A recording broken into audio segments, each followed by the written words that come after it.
ऊंट और इंसान की दोस्ती की कई साइड्स रही हैं। सदियों से ये हमारे साथ रहते आए हैं और कई लेवल्स पर हमसे ये जुड़े हुए हैं। ऐसा नहीं है कि केवल इंसान ही ऊंट से कनेक्टेड फील करता है, बल्कि ऊंट की तरफ से भी हमें ऐसा ही समर्पण देखने को मिलता है। ये ऊंट देख रहे हैं आप, इसे बेच दिया गया था, लेकिन 8 महीने बाद ये फिर अपने पुराने मालिक के पास लौट आया। गोबी डेजर्ट्स की चिलचिलाती धूप में उबड़ खाबड़ रास्ता तय करके ये वापस अपने घर आ गया। इसके लिए भले ही उसे 100 किलोमीटर की मुश्किल यात्रा तय करनी पड़ी। ये मामला काफी है हमें ये समझने के लिए कि कैमल्स किस हद तक इंसानों से जुड़े हुए हैं, लेकिन उनकी इस लविंग साइड्स को तो हम सभी जानते हैं। जो नहीं जानते वो हैं कुछ गहरे और अनसुने फैक्ट्स। जैसे कि आप में से कई लोगों को ये ज्ञान नहीं होगा कि एक मरे हुए ऊंट के पास जाने से क्या हो सकता है। शायद आप ये भी ना जानते हो कि ऊंट अपने हम्प में पानी स्टोर करके रखता है। आज की वीडियो में हम कैमल की ऐसी ही अनएक्सप्लोर्ड साइड को एक्सप्लोर करने वाले हैं, जिसके बारे में लोग कम ही जानते हैं। कैमल्स यानी कि शिप ऑफ द डेजर्ट। अपने हम्प के लिए मशहूर ये जीव 4000 सालों से इंसान के साथ रहते आ रहे हैं और हम आज भी रिमोट एरियाज में ट्रैवलिंग के लिए सबसे पहले इन्हीं को याद करते हैं। धरती पर इनका इतिहास 10 मिलियन साल पुराना है। सबसे पहले ये नॉर्थ अमेरिका में ही उपजे थे, लेकिन अपनी यूनिक एबिलिटीज के चलते दुनिया भर में माइग्रेट हो गए। आज 3 अलग अलग प्रजाति के साथ ये जीव सभी डेजर्ट्स एरिया में देखने को मिलते हैं। सबसे बड़े लैंड मैमल्स होने के नाते ये 200 पाउंड तक के वजन को कैरी करने की क्षमता रखते हैं और एक कठोर डेजर्ट में 20 मील तक की यात्रा तय कर सकते हैं। दोस्तों, प्राचीन समय में इन्हीं फायदों को देखते हुए व्यापारियों ने डेजर्ट्स एरिया में ट्रेवल और एक्सप्लोरिंग के लिए कैमल्स को अपना साथी बनाया। इन्हीं की मदद से व्यापारी दूर दराज के क्षेत्रों तक अपना आइटम्स पहुंचा सकते थे, अपना व्यापार बढ़ा सकते थे और डेजर्ट्स के कोने कोने को एक्सप्लोर कर सकते थे। इसके अलावा कैमल्स कई सभ्यताओं, कई शहर और कई संस्कृतियों को जोड़ने का काम भी करते थे। इन्हीं की वजह से मर्चेंट्स दुनिया भर के सभी शहरों में फल फूल रहे थे और ये उन लोगों के लिए भी शानदार साथी थे जो दुनिया घूमना चाहते थे, एडवेंचर करना चाहते थे। लेकिन सवाल है कि ये सारी फैसिलिटी तो घोड़े के साथ भी उन्हें मिलती थी, फिर घोड़ा छोड़कर ऊंट को चुनने की वजह क्या थी? देखा जाए तो घोड़े ज्यादा फुर्तीले थे, वो टाइम भी बचा सकते थे, फिर उन्हें क्यों नहीं चुना गया? बेशक घोड़े एक बेहतर विकल्प थे। एक दिन में वो 100 मील की यात्रा भी तय कर सकते थे और एक्सप्लोरर्स को उनकी डेस्टिनेशन पर वक्त से पहले पहुंचा सकते थे।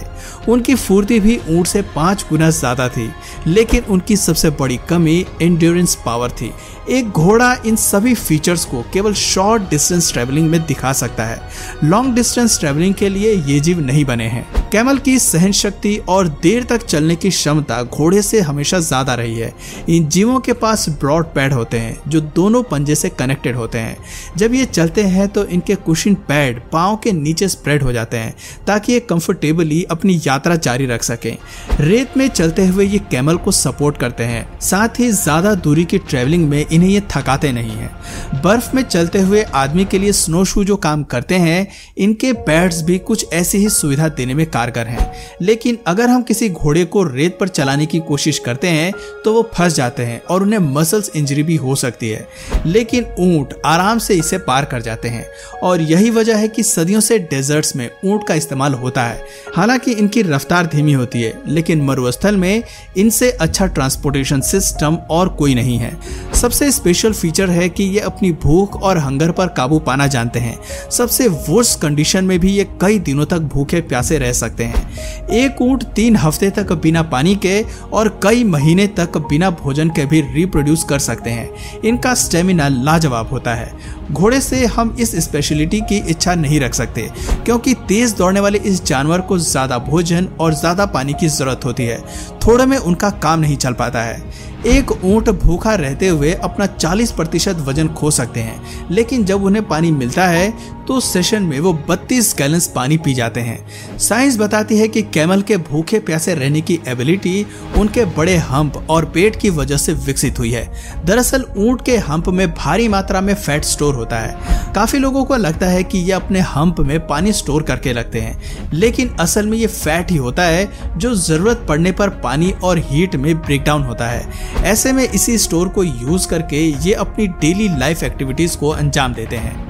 दोस्तों अब आप ये समझ लीजिए कि हम्प कैमल के लिए एक लास्ट स्पॉट होता है। जब ये मुश्किल में होते हैं तो यही स्टोर उनके काम आता है। सरप्राइजिंगली एक 500 पाउंड के कैमल में 100 पाउंड फैट स्टोर होता है और ये हर एक ग्राम फैट से 1.1 ग्राम पानी बना लेते हैं। इसका मतलब ये है कि 100 पाउंड से 5000 ग्राम पानी बना सकते हैं। इनके शरीर का ये मैकेनिज्म काफी शानदार है। एक बार ये स्टोर खत्म हो जाने पर जब ऊंट दोबारा भोजन लेते हैं तो प्रॉपर फूड और रेस्ट के साथ उनका ये हम्प दोबारा रिस्टोर हो जाता है। इससे पता चलता है कि कैमल का शरीर काफी दिलचस्प है। ये वक्त आने पर पूरी एनर्जी से काम करता है और खुद को दोबारा रिस्टोर करना भी जानता है। इस तरह का मैकेनिज्म सभी जानवरों में नहीं पाया जाता। खैर, इनकी फैसिनेटिंग क्वालिटीज के बाद भी डेजर्ट्स एक ऐसी जगह है जहां कई एक्सप्लोरर और ट्रैवलर खो जाते हैं। रेगिस्तान के हार्श एनवायरनमेंट में एक बूंद पानी भी नसीब नहीं होता है। जंगली ऊंट तो किसी तरह अपना गुजारा चला लेते हैं और अपने लिए रास्ता ढूंढने में माहिर होते हैं, लेकिन जिन ऊंटों को इंसान पालता है वो रेगिस्तान में अगर खो जाएं तो कभी कभी उनकी मौत भी हो सकती है। इतने सारे फीचर्स कैद में रहने वाले ऊंट पर ठीक से इसलिए भी काम नहीं करते क्योंकि वो उतने स्मार्ट और टफ नहीं होते हैं। इसके अलावा इन्हें एक कंफर्टेबल एनवायरनमेंट में पाला जाता है जहां उनकी सारी जरूरतें वक्त पर पूरी की जाती हैं। ऐसे में फैट से वाटर बनाने वाली इनकी इंस्टिंक्ट धीरे धीरे काम करना बंद कर देती है। इसका नतीजा ये होता है कि ड्राई डेजर्ट में कभी कभी वो भूख और प्यास के चलते मर जाते हैं। एक मरा हुआ ऊंट जिंदा ऊंट से कहीं ज्यादा खतरनाक होता है। जी हाँ, खतरनाक।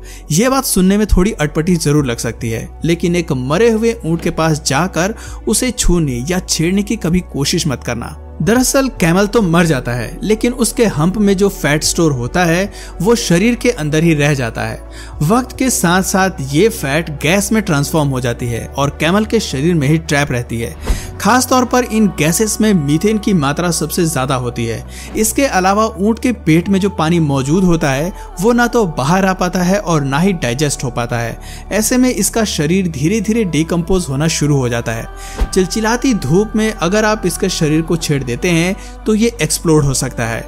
जैसे जैसे वक्त बीतता है इसका शरीर अंदर ही अंदर से और भी ज्यादा फर्मेंट हो जाता है। बाहरी त्वचा बहुत ही ज्यादा ड्राई हो जाती है और अंदर मौजूद माइक्रो ऑर्गेनिजम्स तेजी से मल्टीप्लाई होते हैं, जिससे बॉडी में और भी ज्यादा गैसेस बनती चली जाती हैं।